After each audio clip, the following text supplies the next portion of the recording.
Climbers, are you using the most effective strategy on Spotify? Today, we're going to deep down on one of the most common Spotify artist strategies that is a mistake, as well as putting a couple Spotify metrics under a microscope to give you a better understanding of what your analytics mean and how to interpret them. Rock on. Welcome to the climb! This is a show dedicated to helping singers, songwriters, and indie artists like you create leverage in the music business. You got to do it yourself. You got to show them that you're a monster in the waiting, not a diamond in the rough.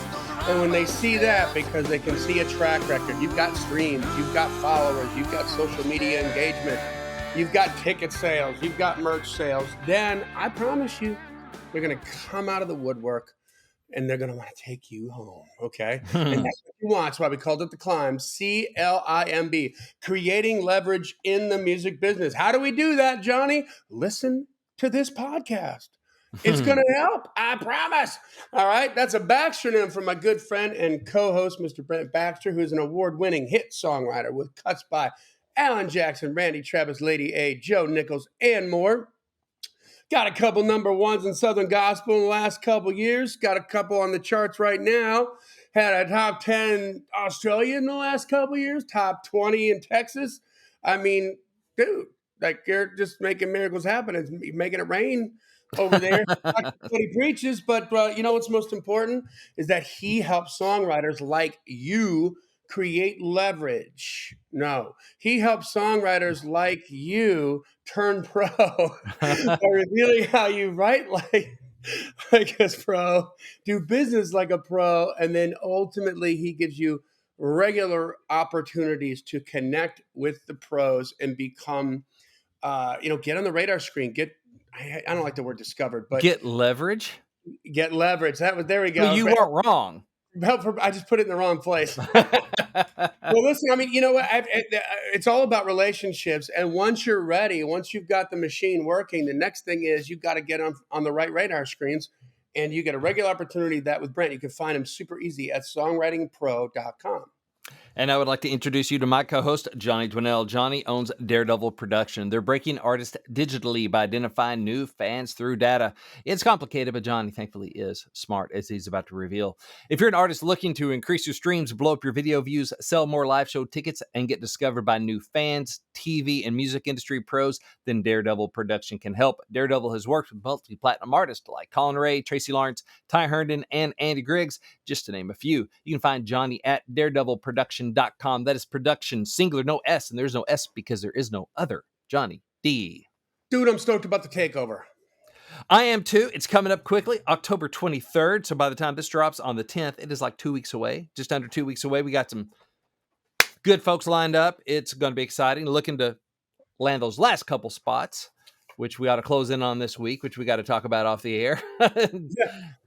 There we go. And I mean, let's just talk about some of the star power we got coming. We've got Bear Baber, right? Yes, Cody Johnson cuts and just a singing fool. Yeah, I mean, he was a finalist on was it season 9 of NBC's The Voice? The Voice, right? yeah.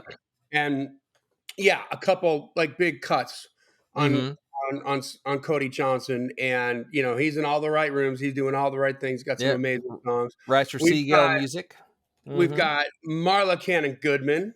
Mercy. I mean, so Marla let me just say those 3 words again. Marla Cannon Goodman. That's right. So 10 rounds with Jose Cuervo, Cleaning This Gun, for Rodney Atkins. I don't remember what all she got. She's got a bunch, though. She's just a monster songwriter. She's coming. She's coming. She's been on the show. She's going to be there. We got David Brainerd. I mean, award-winning producer, and all these people are amazing humans. But Dave's a close friend of mine. And I mean, this is the cat that produced Lover Lover for Jared Neiman. He produced Brandy Clark's record, man. Grammy, for Brandy Clark's 12 Stories album. If you like music, and we assume you do. We assume you do if you listen to this podcast, and you haven't heard that record front to back. Go.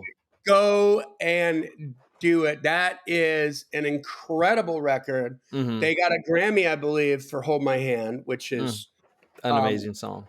that's the So song good. that listen, that was the song. I mean, I owe Dave Brainerd 10% of my love life. Like, I don't know if he's going to take it up, but that was the song that hooked Janelle. You know what I mean? I sent her that. That is like the So the good. X-ray look inside a woman's brain and how women Mm. think, right? In a situation where she's with her man and they happen to casually run into an ex of that Yeah. man, and what all the math that goes on. And Oh, it's like, to so me, good.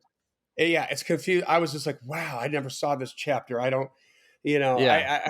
I learned in therapy in my 30s that like I just put it this way, after my first therapy session, my guy was like, Johnny, I'm going to bet that you don't have any sisters, or if you do, they're younger than you and by at least 4 years. I was like, how did you know that? Do you have a crystal ball? Like, what the hell? He's like, you don't know crap about women, dude. Like, I do have two sisters. They're amazing. And my closest one is 4 years younger. The next one's 7 years younger.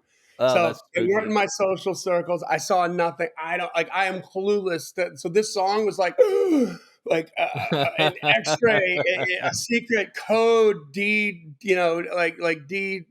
deconstructed and Hmm. translated for me. Like, oh my God. But you got, yeah, that record is amazing. Um, we've got who else we got? Like, Well, Scott Sean White is one of the oh, next one that pops into mind. So great human being, great songwriter. Also Cody Johnson world. Man, just good stuff. Also, a lot of these people are singer songwriters in their own right and putting out their own stuff that you need to check out because they're just really, that's really right. Up freaking and good. coming So climbers. that's right, like Sunday Joe Graham, Bill O'Hanlon. Yeah, Yeah, it's so we just got Chelsea, Chelsea Stallings. Yep, OG climber, and OG climber. So I mean, so hey, here's the point, guys. This is a Monday night. I get it. It's worth the drive. It's worth the mhm, trip into Nashville to come in and be in a beehive for 4 hours of the people that relationships to be made with mhm. other climbers that are awesome and doing what they need to be doing, hit songwriters, other industry people. Hang out with Brent and I. Take a second to say hi to us. We're not saying we're Please the do. attraction, but you know what I mean. Like, this is worth the effort. This is worth the one night. It's about the relationships. Make the drive in, fly in, stay on a friend's couch, do the pro couch, the pro couch tour, Mhm. and make it happen. Okay, we want to see That's that. right. October 23rd at Live Oak in Nashville from 7 p.m. to 11 p.m. There's a band before that. We have nothing to do with them, but I'm sure they'll be great if you want to get there early. I'm going to try and get there early so I can shake hands. Kiss hands and shake babies. All that good stuff. That's right. So let's get right to Yeah. the wins. We're running late. Let's get Yes. right to the wins. All right. So every Wednesday we post a new Heights segment in the Climb community, which you should join if you have not yet. And this is where the party is. And so everyone knows where to go. So let's see here. Climber Michael Parker said, first time back to Nashville in 20 years. Touchdown in 4 hours, lots of appointments, rights, and rounds. If anyone in town wants to meet up, I am me. And so Michael, he's back out of town by the time you hear this. But Michael, I hope you had a great trip to Nashville. A lot of Nashville trips going on. Sunday Joe Graham at this time said headed to write about Jesus in Nashville. It's a long-standing like Southern gospel conference that Sue Smith heads up. She is a multi number one hit songwriter in that world. So Sunday Joe's going to that. Looking forward to learning and building relationships. Have 2 songs under consideration with major artists written with Carrie Latham, Brad Hacker, and Kristen Budd. I'm not sure if it's Bud or Buddy. Sorry, Kristen. Got a master track back for my next release, Where in the World, releasing October 20th, just in time for the Climb takeover at Live Oak. Look at that. So, Yes. synergy. So, congrats, Michael and Sunday Joe, and all you climbers. More than we have time to read all these, but y'all, congrats and keep on climbing. Nice. All right. Well, let's get into this. We got a lot to cover, guys. All Make right. sure you tell a friend about this podcast. Okay. Make sure you tell a friend about this podcast. We're doing this to help indie artists, indie musicians, songwriters. We want you to have the good information, the good stuff, the That's right. kind information, not the BS. right? Mm-hmm. And listen, we're doing this for you. So, it's spread the love. That's what I love about the music industry. It's all peace, love, and grooviness. We support each other. Spread the love. Tell some people about it. All right. So, um, Spotify. Spotify, a lot of different strategies, a lot of, I see so much information in articles and stuff that I believe to be inaccurate,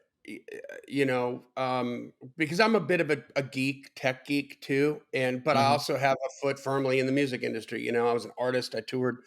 Um, so I can see stuff that sometimes the industry can't see because that part of my brain works like that. Mm-hmm. And, um, and the industry people, you have to remember is even though this information might be coming from people that you love and respect and that deserve your respect in the industry, it doesn't mean they know what the hell they're talking about when it comes to digital platforms. I mean, there was a time maybe 10 years ago when everybody was excited about how many Twitter followers you had, and you could get a Yeah. deal if you had a boatload of Twitter followers. But I tell you, like, I was able to create Twitter followers like nobody's business, right? And nobody's looking at engagement.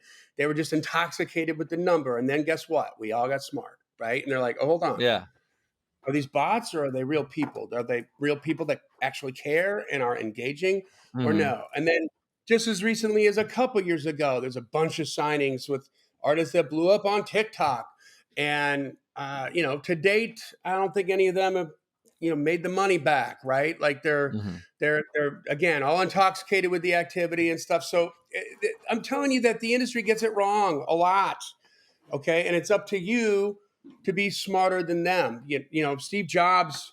One of my favorite quotes from Steve Jobs, the founder of Apple, was he's like, when you wake up one morning and you finally have the epiphany, the realization that your reality, your world, the reality that's around you is created, and it's created by a bunch of people that aren't any smarter than you, it becomes Mm-hmm. very freeing, right? Mm-hmm. So I'm talking about a very real sense, not a spiritual sense. I'm not talking about your Mm-hmm. creator, I'm not talking about your God, but I'm talking about like the traffic laws and the rules and the all the crap that all the people Yeah. are pulling the levers tell you got to do, right?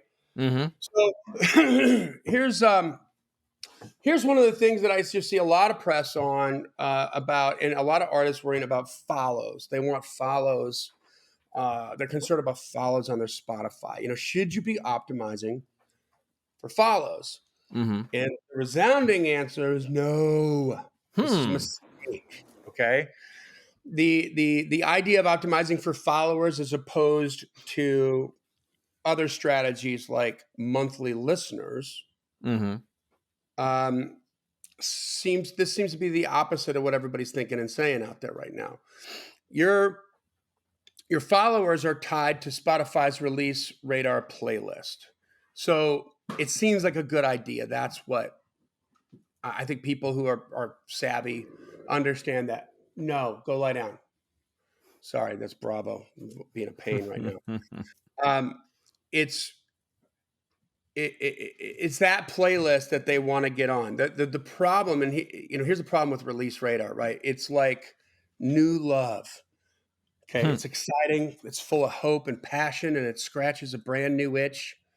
Mm-hmm. But when you look closer, it quickly turns into the ugly, drunken, good for nothing, child support skipping, toxic ex. Okay, because when you compare the release radar playlist, Spotify's release radar playlist, to like Discover Weekly and radio playlists, Mm-hmm. it's the weakest algorithmic playlist on Spotify. And you're going to find a ton of media praising release radar. Everybody seems to love it, but it's all hat and no cattle. So I'm going to prove it now. I think Mm-hmm. about this from the lens of a Spotify user, and then I'm going to switch over to you as the artist. Okay. But as a user, what do you get when you follow an artist on Spotify? Have you ever thought about that, Brent? No, I have not. Cloners? Have you ever thought about that? Like, what do you get for a follow, right? Mm-hmm. What's your fans? Now, that's from a consumer aspect. Now put on the artist hat again. What's your Hmm. fans' reason? What's their motivation for following you? Well, All they get is to see your future releases on radar. oh, just on radar. That's it, on release radar, Hmm. you know? And you're going to have a ton of competition with releases on release Hmm. radar, right? Usually 50 to 100 in the playlist.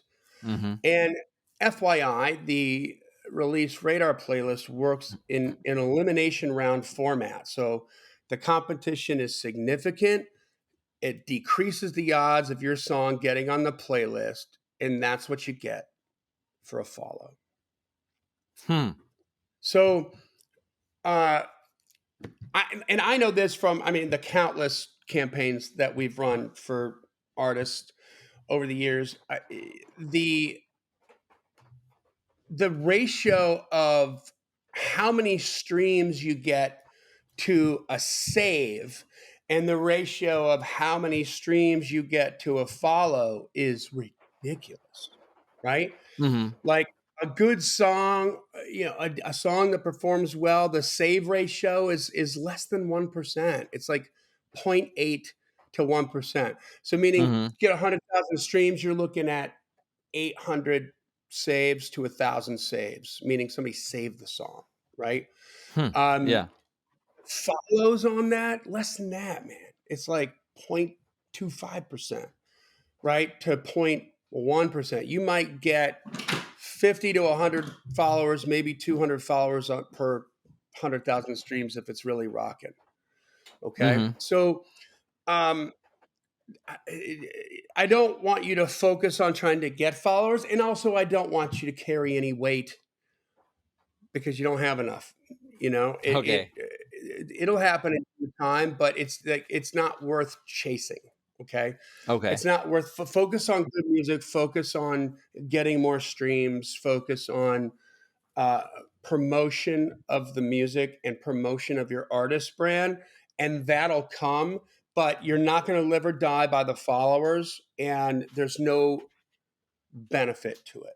Okay, Hmm. at the end of the day, even though some industry people might tell you differently, and that may be a metric that some important people are looking at right now, but so Hmm. was the Twitter followers back 10 years ago without any engagement, right? And then they Yeah. figured that out. So this is your chance to be smarter than them. More importantly than that, on release radar, only 3 to 5% of your followers on your artist profile will discover your new release through the release radar playlist. Yeah, I've never been on it until just now when we were talking about it. I'm like, what is release radar? Let me look it up while we're talking about it. Yeah, So yeah. I was like, what is So that? Is this that a is thing? certainly Yeah. more artist centric, and for you songwriters out there that are in songwriting pro and all Hmm. that, man, if you're working with artists, make sure they know this information. Pass this Yeah. on. So what are we looking at? We're looking at however many followers you have, you're you have a ton of competition to even get on the release radar playlist. Okay, Hmm. the only thing that a follower gets is the ability to uh, discover your new music on a release radar playlist, and you with a ton of competition, the odds of you even getting on the playlist are not good, especially when you're Hmm. starting out and trying to build the brand. And then when you do, when you win and you get on the release radar, only 3 to 5% of your followers are going to discover it. Three to Yeah. 3%, 3%, 3%. Does that number sound familiar, Brent? It sounds like organic reach. Hey, Hmm. how about that? Right? How about Hmm. that? What's Spotify trying to push here? I'm not saying they're bad people, but they push this marquee thing where they're trying to get people to spend money to reach more, like in the way that I preach, like Facebook ads, right? Hmm. Where you can reach everybody. Spotify does not work that way yet. Hmm. Maybe they will, but they don't now. And we've done them, and the juice just isn't worth the squeeze spending money on Spotify ads. So Hmm. So again, followers kind of don't matter, And if you were an artist that could get like 10% of your followers discovering your release through Release Radar, you'd be crushing it, right? You'd be like Yeah. number one. So incredibly low conversion rates. The juice is clearly not worth the squeeze. And it brings me to this point that, once again, Spotify in particular, but all streaming services are distributors. Mm-hmm. Don't confuse them with marketing and promotion, That's right. right? Distribution is where you go to consume something, and marketing is why you're going to that distributor. Yeah. Okay? It's why you're going. And the uh, marketing and promotion is why people will put a Harley Davidson tattoo on their body even though they don't own one. Yeah. That's marketing and promotion. It's not about where they're sold, right? Mm-hmm. It's a connection to the brand as marketing from promotion. And once you've handled that, believe me, especially on digital, and we've talked about this before, they're going to find you. Oh, you know They're what? going to find you even when they're not supposed to. Go ahead. How about this? So distribution makes your song available. Yep. Marketing makes your song desirable. Yeah. And that's right. And so this isn't a bash on Spotify, okay? You can make money on Spotify, Mm-hmm. but understand the difference here, right? Let's talk about discoverability on Spotify. It sucks, right? Yeah. And by the way, this is not just for you, the indie artist. This is a problem that is largely going unchecked in the entire music industry right now. Mm-hmm. To the point where I'm reading stuff in media where they're saying the content is more important than the creator now, which straight up pisses me off. Like I'm about artists. I'm about albums. Mm-hmm. That's what I like growing. So saying the content is more important than the creators, kind of saying it's a singles market. It's not about building a legacy and people going, I want the new Bruce Springsteen record because it's a new Bruce Springsteen record. I want the new, I don't know, Eric Church record because it's a new Eric Church record. It's going, oh, I like this song. I like that song. Who does it? I don't know. Yeah, it's just part of a playlist, and that's the deal. So, listen, the labels are having problems with this too, y'all. Like, people aren't connecting with the artists anymore. Mm-hmm. And that's because the artists aren't being branded. What are the labels chasing? Because they can pull the levers on this. And, as it should be, this isn't a judgment, but they're chasing streams because they're making money on streams. So they're not particularly incentivized to blow up an artist brand. They just want the traffic, and that's a problem, So and that's not good for the music industry, and that's not good for artists, right? It's kind of short-term thinking versus long-term. Short-term, get streams now. Long-term is building the brand. To have a Taylor Swift who can re-release the old stuff and it's going to blow up all over again. That's a because brand. Of the brand. That's a good point. That's a brand there. I could put out a record and then re-release it 10 years from now, and no one's going to care either way. That's not a brand.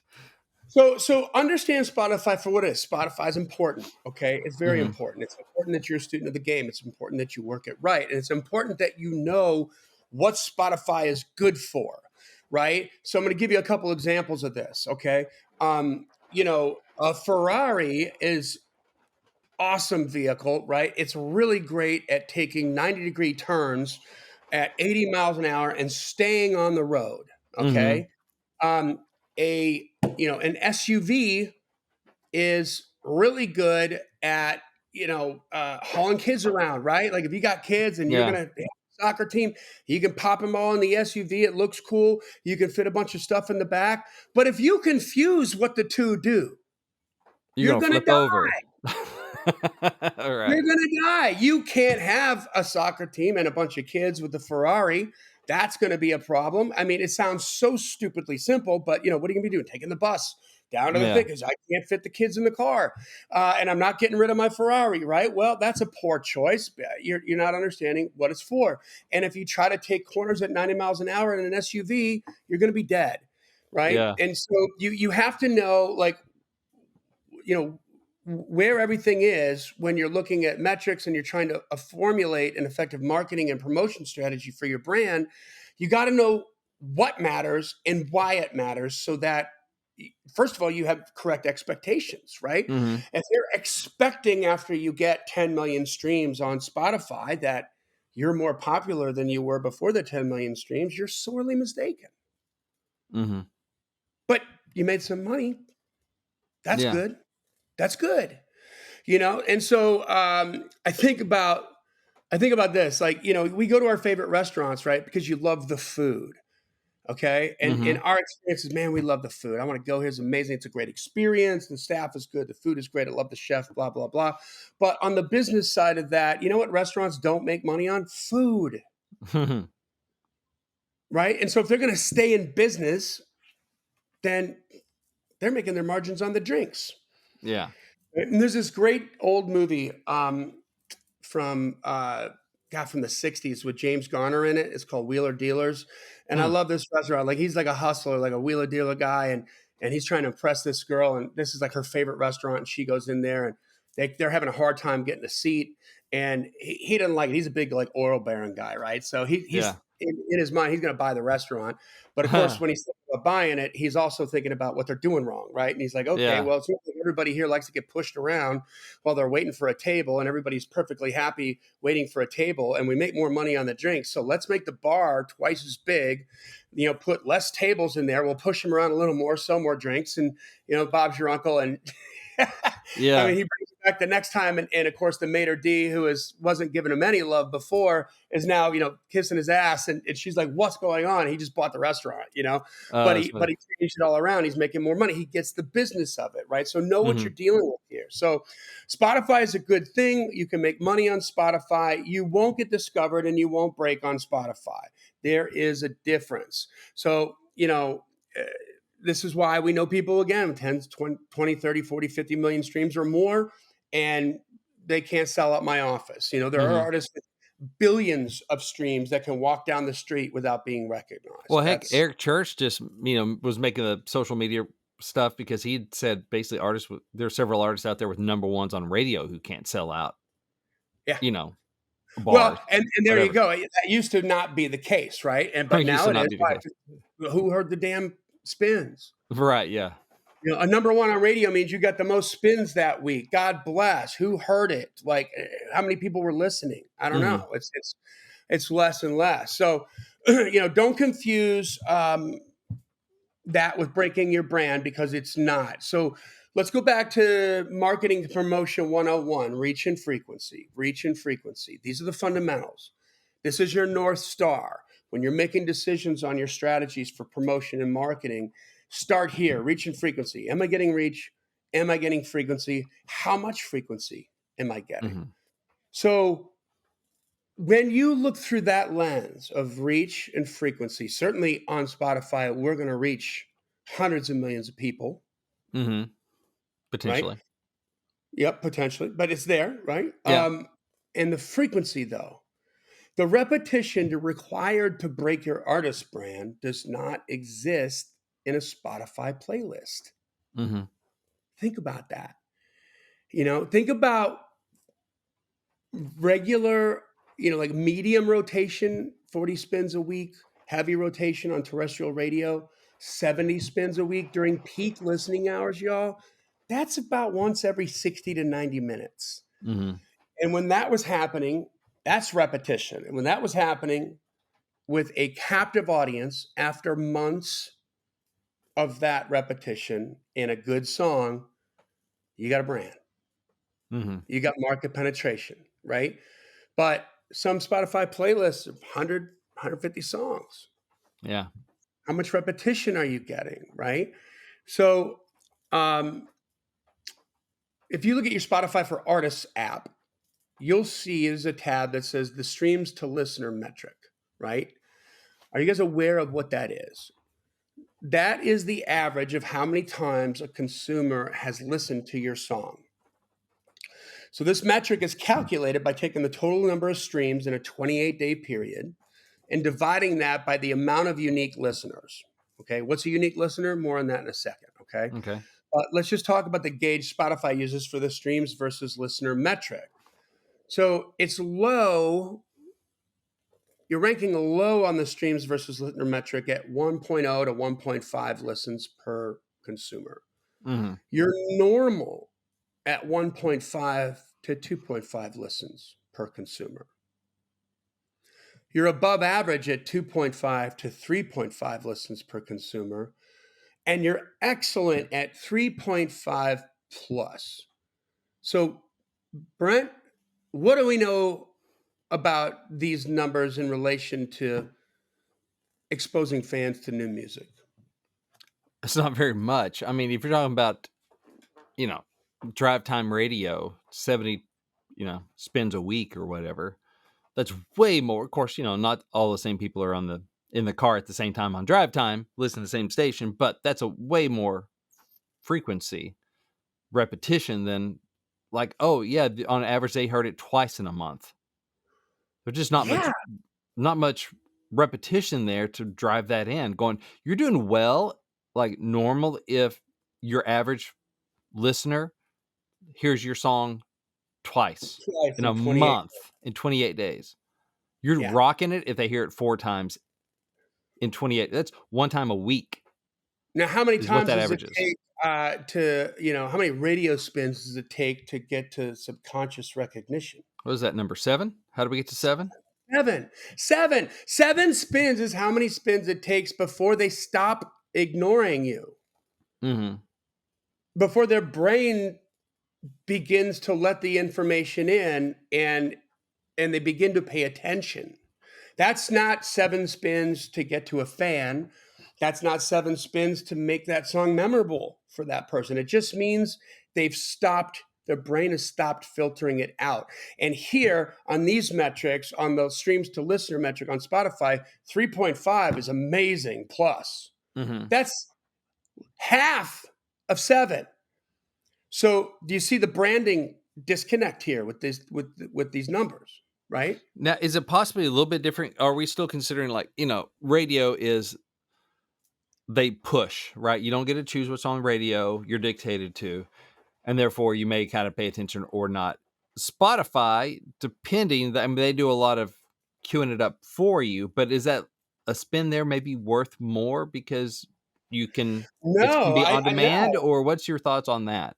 I think it's worth less. I think, and I think what we're talking about here is like discoverability, right? Okay. Like reaching new people. Like, let's say So this is for that people that aren't like already following you. It's just like your song just comes across their well, this is earbuds everybody. somehow. It's This is everybody. everybody, right? But these are good questions. Put this in the context of terrestrial radio in any given market, right? If it's in heavy rotation, then certainly, the fans that artist already has in that market are hearing it, and they're hearing it a lot, Mhm. right?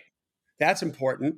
It's Yeah. reminding them that there's new music out. It's getting them excited about the new music so that they're going to be, continually that artist is top of mind, that music is meaning something in their lives, et cetera, et cetera. Mhm. And then that repetition in that market is also chipping away at the stone and turning new people onto the artist. Mhm. So when you're talking about discoverability, when you're talking about trying to find new fans, I mean, if you have a song that you drop on Spotify and it goes viral, man, like it goes crazy. Like you get on all the right playlists on Spotify and you get 10, 20, 30 million streams. God bless you. Mhm. These numbers are going to be, 2.5 to 3.5, 3.5 per. So, how many of those people are going to be aware, remember, or care about your next song? Is Mhm. there momentum there? It's not like it would be with radio. It's not like when you have a smash hit on your first single and then the next single is like anticipated by the Mhm. market by a much larger group of people, right, that have been turned on to the artist now and have become fans, and it just keeps growing and growing. It doesn't necessarily work like that on Spotify alone, right? You need other things to make that happen, and that's the point that I'm making. So, you know, when you're on those playlists, you get those streams, you're making money. That's awesome, but you haven't helped your brand yet. Mm-hmm. Okay. So there's more work to do. So, you know, 7 streams per consumer is where you begin to make a difference and that song begins to matter to them, right? Like the kind of matter that 15 years from now they hear that song and they remember a Mm-hmm. song, right? And what happened because that song was always on the radio or that's what everybody Yeah. was doing. Like people don't have that same attachment to these songs in a world where they're saying content is more important than the creator because then even the creator has to continually put out content and nobody's hearing those songs enough. But these are things I believe that can change, right? If they're marketed differently. So Spotify, not radio. And for all intents and purposes, the repetition, the frequency part of reach and frequency doesn't exist. So it's not a marketing tool. Mm-hmm. It's not a discovery tool. Are you exposed to a whole bunch of new people when you get on the right editorial playlist and you get 20 million streams? Oh yeah. Do Mm-hmm. they know? Are you exposed enough to make a difference where they're going to care about the next song and know who you are? Absolutely not. Hmm. Right? So it's a money making machine. And look at it like that. It's distributorship. Look at it like that. It's distributorship with a bonus because you know what? You get on the right wave and all of a sudden you can be distributed a lot. And a lot Mm-hmm. of people are going to consume it, which gets you paid. But it's a distribution wave. It's not a marketing wave, right? So finally, let's talk about monthly streams and monthly listeners. Let's just kind of Yeah. break that down a little bit. Many artists get monthly listeners and monthly streams confused. What are monthly listeners? Monthly listeners are unique listeners who play your music during a period of 28 days, right? So Okay. if your song has 1,000 listeners, it means that 1,000 people have listened to that song for a certain period of time on Spotify within that 28-day period. These statistics, fun fact, are updated daily and appear on both the Spotify artist profile and directly on the timeline graph in the Spotify audience section in your Spotify for Artists app. So, keeping track of trends based on the schedule of your monthly listeners can give you a good idea how your music will, and it's going to help you understand the overall engagement and behavior of the listener after a new music release. Okay, so that's good metrics to know. To know more about immediate changes with a higher level of detail, you need to really look at the number of daily listeners. So, and monthly listeners. So, how does Spotify calculate monthly listeners? The monthly number of active Spotify users is one of the most important measures used by the music industry to assess the attractiveness of an artist and the size of that artist's fan base. Okay. But the question is, how does Spotify calculate the monthly listeners? Um, Monthly listeners are calculated on a continuous 28-day window. There's that number again. Mm-hmm. And they do this to keep it even, right? To make sure that you're looking at the same data. So, because as opposed to monthly, when they break it down to 28 days, which is exactly 4 weeks, Mm-hmm. it's the same number of days, and it can vary in a calendar month, but it's the same number of days, the same amount of Mondays, Tuesdays, Wednesdays, Thursdays, etc. Hmm. Makes Okay, it's sense. different than a monthly where some months have 28 days, some months have 31, some have Mm-hmm. 30, and and so you're not really looking at the numbers can skew a little bit. So this keeps everything clean, right? So I Gotcha. like that about Spotify with the just from a nerd standpoint. Mm-hmm. But and this also, by the way, gives you more clear metrics on the consumption habits of people um, every day of the week, right? Like what Mm-hmm. happens on a Monday versus a Tuesday versus a Wednesday kind of a thing. Okay. So, if a user plays an artist's music more than once in a 28-day period, they're only counted once as a Spotify monthly listener. Gotcha. So these are Okay. like kind of unique users or unique listeners. Right. This is how many people listen to your song a certain amount of time that month. Hmm. So multiple spins don't count. It's not streams, it's monthly listeners. Okay. Gotcha. And Spotify listeners and play statistics are updated, fun fact here, every 24 hours at 3 p.m. Eastern Standard Time. Okay. Hmm. So, write that down. So, what are Spotify streams? Because right now, as a songwriter, Brent, I'm pretty sure you're like, well, how the hell are they calculating? Hold on a second. Like, Yeah. what am I getting paid on? Exactly. Yeah. You're getting paid on Spotify streams.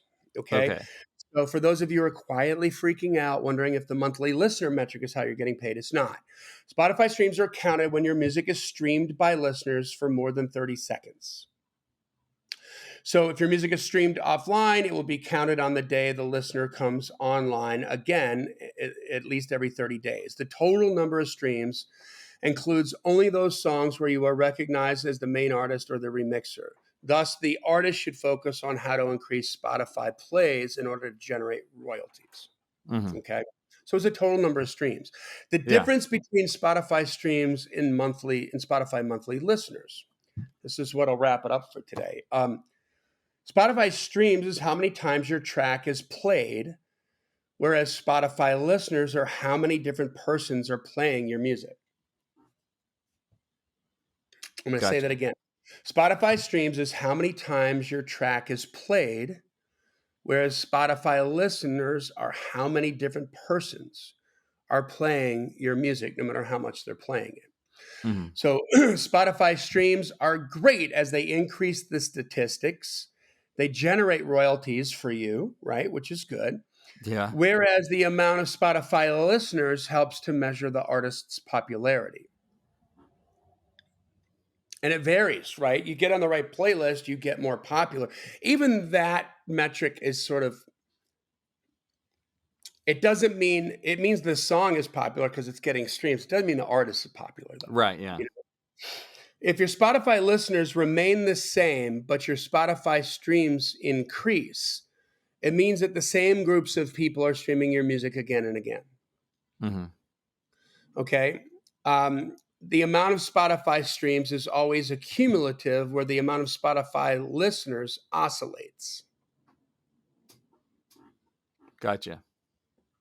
Okay. So, you know, you can get on a playlist and have 200,000 streams, and while you're on that playlist your Spotify listeners will shoot up to 50, 60, 70, 80,000, Hmm. 90,000, 100,000 monthly listeners. And then when you're off that playlist you keep the streams, right? Yes. Stays 200,000 on your Spotify, Hmm. but your monthly listeners can go back down to zero if Yeah. you don't have something new coming behind it. So the best thing that you want to see is sort of a steady increase in Spotify streams and Spotify listeners together. This means your audience is increasing and they're listening to, your music. They're sticking So, around. yeah, they're sticking around. And I wanted to just clarify some of that stuff a little bit. Don't worry about the followers. You got questions. Yes, I have questions. So as a songwriter, and one thing I do is I'm looking for, I it's the talent scouting. It's a talent scouting. Either somebody's like, "Hey, you want to write with this artist," or I'm just looking for artists to write with, or somebody's like, "Hey, you want to write?" And I'm checking them out. So one of the first places I go if they're an artist is to go to Spotify, because you have numbers there, as opposed to like Amazon Music or whatever. You can't really see. Good question that you're teeing up. Yeah, go So on. I'm going there going, okay, here's this artist X, and pondering writing with her. What numbers should I give the most listen to? And my goal is, one, yes, streams. Like, let's go ahead and make some pocket money right now. A little bit of Mhm. fractions of pocket change. The other thing is I'm thinking long term here, because like, okay, who is on a trajectory, who might become somebody if they're kind of a nobody right now. It's a no-brainer if it's Kane Brown. Yes, I want to write with him. He has all the stuff, right? But if it's a new artist that, it's kind of under the radar, independent, what numbers should I look at going, oh, okay, let's look at this. This might be a whole episode, actually. So, It might be. Actually, it's a good, and maybe like one of yours where we can talk about it together, but and I will from the just song. pepper you with questions. Yeah. Maybe But we'll I do, table that, but maybe a but well, elevator pitch I'll answer version it of this. directly and we can expand on it more like in Yeah. that, and maybe we'll take some questions from the climbers and see like Mhm. what questions would you want to ask. But I would look at, obviously you want to look at streams, but Mhm. how about the distribution of streams? Like, do they have if it's somebody that's up and coming, do they have like a million streams, but it's like on one song One song and and all their other it's doing songs have like less than 500. 1,000? Yeah. Yeah. Then they got on the right playlist, but they don't have that. The other thing would be monthly listeners. Like, how many monthly listeners do they have? So that always ebbs and flows. Like with the release, Mhm. you're going to, even for major label artists, right? With a release, they're going to get put on an editorial playlist, and that number is going to go up while they're on the editorial playlist, and then it's Mhm. going to come down. But there's like a floor on it, because if the artist has a fan base, then people are regularly listening to their Yeah. music. So Mhm. the monthly listeners is going to be a regular amount of monthly listeners, because it's possible, especially in the beginning, to go up to 100, 200,000 monthly listeners within a 28-day period, and then down to, 1,000. Yeah. That can happen, right? If there's no regular fan base for that artist, that means there was Mhm. a promotion that was happening, which is good, and they've got some exposure, but they don't. So I would be looking at that, and then uh, followers is going to be telling too. Mhm. Again, my point in telling you, like, don't worry about the followers is like they'll come, they'll come as people get turned on to you as fans, Mhm. but don't make that the focus to increase the followers, because that's going to be a metric to help you, the songwriter, decide how many fans this artist maybe has. Mhm. But and now, like, the bigger that number is, now that you know how hard it is to come by those, Yeah. That's right? impressive. Then yeah, it has more weight. But Mhm. it's not something that you should be chasing. Chase the content, the release strategy, the Mhm. monthly listeners, and then how are you supporting the traffic on Spotify? Like, what else can you do to get in front of that person that's listening Mhm. to your music now? And with video content, with your face, with your brand, with your, how can you connect those dots and be in multiple places at the same time, Yeah. right? So that's the way that I would look at that, for sure. Cool. Well, let's tee that up also for like a whole episode. We can dive more into that stuff and really pull that out. I think that might be Yeah, interesting on like how yeah. to decide what indie artist you should write with. Yeah, there you go. I like that. And that's good. Who's an up and comer and who's not? You know what I Yeah, mean? exactly. Yeah, where should you Because I invest? got, yeah, that's actually a good episode, because I got some I know you opinions do. on both sides of Mhm. the aisle on that, so to speak, the business aisle and the artist aisle. Yeah. So anyway, hey guys, that brings us to the end of another Killer Climb episode. Come out to the first Climb Show Music Business Podcast Writers Night Takeover on October 23rd. It's a Monday from 6 to 11. The rounds start at 7, Mhm. and come early, hang out, make some relationships, get to know some people. These are all our friends, guys. We're going to introduce you to everybody, and they're all good people. So Yeah. it's a great place to make some relationships, and that's what it's all about. And get some new climbers. You're going to find some people in your class, or maybe Mhm. one class above you, right? That Yep. you can. That's a room you can get into That's and right. learn from. So there's some really good strategizing in terms of your network and your net worth when it comes to this. So That's right. so make the play. Come on out. And then if you want to understand better about traffic, download my free PDF. Whomever owns the traffic rules the road. That's at giftfromjohnny.com, JOHNNY. Giftfromjohnny.com. Absolutely free. Just tell us where to send it, guys. And this is going to help you sort of untie the knot that you've had your whole life. We've all had about how broadcast works. You're used to just your intuition, I promise you, is built on broadcast. And you Mhm. need to untie that knot and realize that you need to be developing an intuition about how digital platforms work and how they're consumed. So That's it, guys. This podcast exists because we want you to win, so keep on climbing. And we'll see you at the top. Who